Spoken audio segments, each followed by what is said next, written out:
आज हम बात करेंगे हंगरी के सबसे बेहतरीन, कभी हार ना मानने वाले पिस्टल शूटर की, जिनकी कहानी हमें प्रेरणा देती है कि हमें जीवन में अपने लक्ष्य को प्राप्त करने के लिए चाहे किसी भी मुश्किल या परेशानियों का सामना क्यों ना करना पड़े, लेकिन हमें कभी हार नहीं माननी चाहिए। तो फ्रेंड्स, मैं बात कर रही हूँ हंगरी के कैरोली टकास की। उनका जन्म 21 जनवरी 1910 में हंगरी की राजधानी बुडापेस्ट में हुआ था। वे हंगरी की सेना में कार्यरत थे। उन्हें पिस्टल शूटिंग में महारत हासिल थी।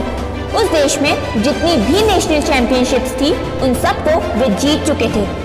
26 की एज में ही उनका नाम दुनिया के सर्वश्रेष्ठ शूटर्स में शामिल हो गया था।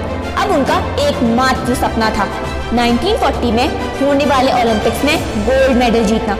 कैरोली की काबिलियत और लगातार जीत के सिलसिले को देखते हुए हंगरी के देशवासियों को पूरा विश्वास था कि 1940 में होने वाले टोक्यो ओलंपिक्स में कैरोली जरूर जीतेंगे और देश का नाम रोशन करेंगे।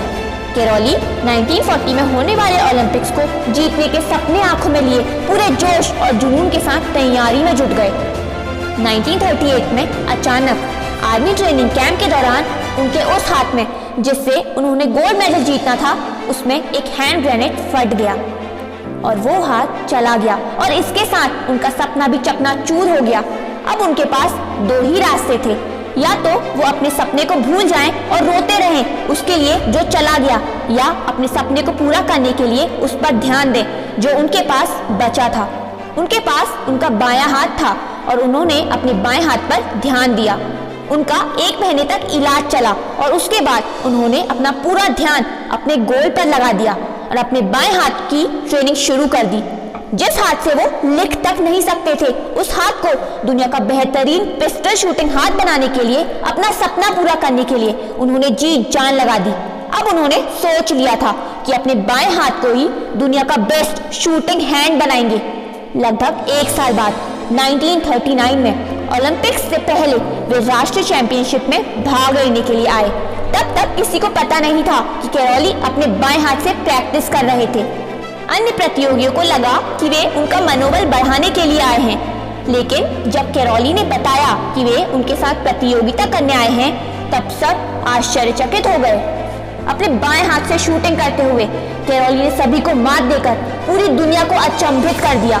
उनकी जीत के साथ ही पूरे देश में खुशी की लहर दौड़ गई और कैरोली पूरे हंगरी देश के हीरो बन गए। अब कैरोली के साथ साथ पूरे हंगरी देश को इंतजार था 1940 के ओलंपिक्स का, लेकिन 1940 के ओलंपिक्स विश्व युद्ध की वजह से रद्द कर दिए गए। कैरोली को एक बार फिर निराशा हाथ लगी। सबको लगा कि अब कुछ नहीं हो सकता, लेकिन कैरोली को अपना सपना पूरा करना था। वो हार मानने वालों में से नहीं थे। उन्होंने अपने अभ्यास को 1944 के ओलंपिक्स के लिए जारी रखा, पर एक बार फिर युद्ध की वजह से 1944 के ओलंपिक्स भी रद्द हो गए। अब कैरोली की उम्र भी उनका साथ छोड़ रही थी, लेकिन इसके बावजूद भी वे हार मानने को तैयार नहीं थे। उन्होंने अपने सपने को पूरा करने की ठान रखी थी। वो कहते हैं ना कि बड़े सपने बड़ी बड़ी मुश्किलों को पार करने के बाद ही पूरे होते हैं। आखिरकार 1948 के ओलंपिक्स में अपने से ज्यादा जवान और जोशीले प्रतियोगियों को हराकर उन्होंने अपना और अपने देशवासियों के सपने को पूरा कर पूरी दुनिया के लिए मिसाल कायम की। उन्होंने शूटिंग में हंगरी को गोल्ड मेडल दिलवाया। इसके बाद फिर कैरोली ने 1952 के ओलंपिक्स में भी हिस्सा लिया और एक बार फिर गोल्ड मेडल अपने नाम किया। तो फ्रेंड्स, हमें कैरोली की संघर्ष भरी कहानी से सीख मिलती है कि जीवन में असंभव कुछ भी नहीं होता है। खुद पर विश्वास ही आपको जीत दिलाता है। बिना रुके कोशिश करते रहोगे तो एक दिन मंजिल तक जरूर पहुंचोगे।